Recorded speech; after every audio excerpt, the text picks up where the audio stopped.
तो आपके नजदीक में, आपके घर के पास में जो शिवालय है भगवान शंकर का, एक छोटा सा शिवलिंग है। मानो अगर दिल से तुमने मान लिया कि ये केदारनाथ है, दिल से तुमने मान लिया कि ये महाकाल है, दिल से तुमने मान लिया कि भीमा शंकर है, दिल से तुमने मान लिया कि ये मल्लिकार्जुन है, दिल से तुमने मान लिया कि विश्वनाथ है। जिस दिन तुम्हारा मन पर जा,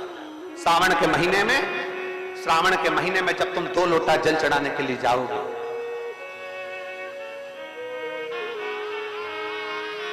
श्रावण के महीने में जब तुम 2 लोटा जल चढ़ाने के लिए जाओगे और 2 लोटा जल तब तुम अपने हाथ में लेकर चढ़ाओगे, जिस दिन तुम्हारा चित्त में मन में आ जाए कि आज मैं विश्वनाथ नहीं गई हूं, मैं सावन के महीने में मैंने विश्वनाथ का दर्शन नहीं करा है, सावन के महीने में मैं काशी नहीं गई, सावन के महीने में मैं गंगा के घाट पर नहीं गई, जिस दिन सावन के महीने में तुम्हारे मन में आ जाए, 2 लोटा जल लिया, शंकर जी को चढ़ाते हुए अपने मन में विचार कर लिया कि मेरे विश्वनाथ, मैं तुम्हारे दरवाजे तो नहीं आ सकी, पर मेरे जल में अगर बल होगा तो इस जल को आप वहां से यहां आकर स्वीकार कर लोगे। वो विश्वनाथ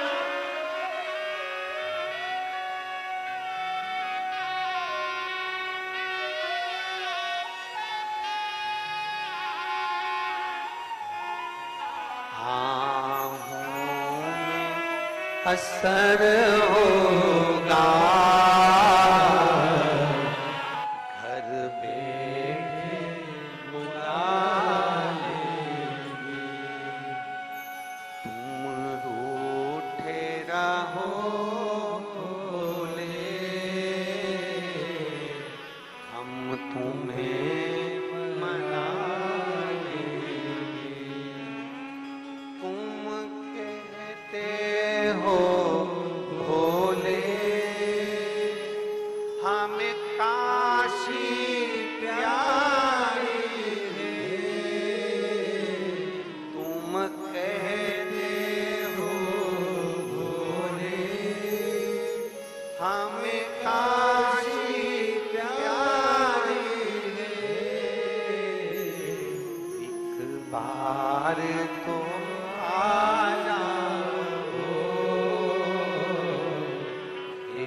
बार तो आ जाओ, काशी भी बना देंगे, तुम कहते हो भोले,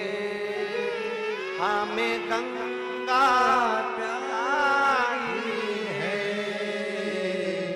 तुम कहते हो हमें गंगा प्यारी है, एक बार तो आ जाओ, एक बार तो आ जाओ, गंगा भी बुला लेंगे, तुम रूठे रहो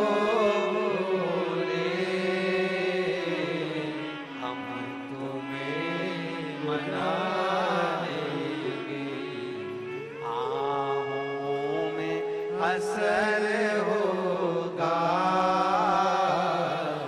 घर बैठे बुला लेंगे।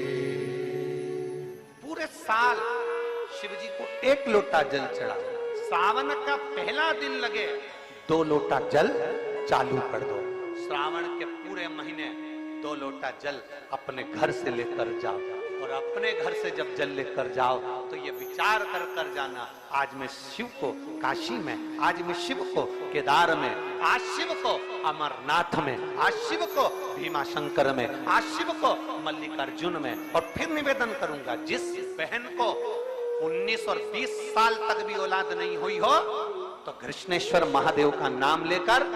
2 लोटा जल तुम्बकेश्वर महादेव का नाम लेकर चढ़ा कर देखना, सावन के बाद में बाबा संतान जरूर देगा, झोली जरूर भरेगा।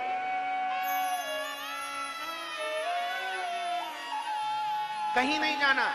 अपने नजदीक में, अपने घर के पास में, अपने मोहल्ले में, अपनी गली में, अपने चौराहे पर, अपने घर के पास में जो शिवालय हो, जो शंकर का मंदिर हो, वहां जाओ, 2 लोटा जल समर्पित करो। और फिर निवेदन करूंगा, जल से ज्यादा जरूरी है मेरे भोलेनाथ जी के मंदिर की सफाई करना। अब कीचड़ चालू हो जाएगा, पानी चालू हो जाएगा, सावन का महीना चालू हो जाएगा, अपने साथ एक कपड़ा लेकर जाओ, बाबा के मंदिर को पूरा साफ कर कर, बाबा के शिवलिंग का स्नान कर कर, बेलपत्र निर्माल्य जितना पड़ा है उसको उठाकर कहीं विसर्जन के लिए, किसी नदी तालाब बावड़ी में नहीं, किसी कुएं में नहीं, निर्माल्य तालाब में, नदियों में, बावड़ी में डालने के बाद वो निर्माल्य सड़ता रहता है, नदी नाले का पानी सूखता रहता है, उसमें कीचड़ इकट्ठा हो जाता है। उस निर्माल्य को इकट्ठा करो, गाड़ी में भरो, किसी एक खड्डा खोदकर वहां दबाकर उसकी खाद तैयार करो और बाद में बेलपत्री के वृक्ष के नीचे उसको डालते रहो। पर ध्यान रखना कि निर्माल्य हमें नदी तालाब बावड़ी कुएं में नहीं डालना,